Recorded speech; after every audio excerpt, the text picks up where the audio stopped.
আপনি যদি সর্বপ্রকার বিপদ থেকে যদি রক্ষা পেতে যদি চান, তাহলে আপনি কি করবেন?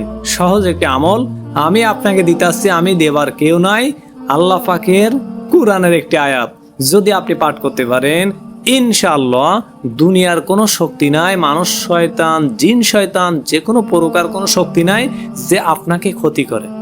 সূরা ফাতিহার ভেতরে, কুরআনুল কারীমের ভেতরে একটি সূরা নাম হলো সূরা ফাতিহা, কুরআনের যে মা। সূরা ফাতিহার 3 নাম্বার যে আয়াতটি, ইয়াকা না'বুদু ওয়া ইয়াকা নাস্তাঈন, যে ব্যক্তি 5 ওয়াক্ত নামাজে 11 বার করে পাঠ করবে, দুনিয়ার কোনো শক্তি নাই তাকে পরাজয় করে, ক্ষতি করে, সে রাজা হবে, ধনী হবে, সে সর্বপ্রকার বিপদ থেকে রক্ষা পাবে। আর যে কর্মের ভেতরে থাকবে সে কর্মের ভেতরে আল্লাহ তাআলা রহমত বরকত দেবে, টাকা পয়সা অর্থ সম্পদ এনাকে দেবে। মুসলমান ভাই ও বোনেরা, ভিডিওটা কিন্তু শেয়ার করতে ভুলবেন না। আপনার একটা শেয়ারের কারণে লক্ষ কোটি মানুষ জানতে পারবে ইনশাআল্লাহ।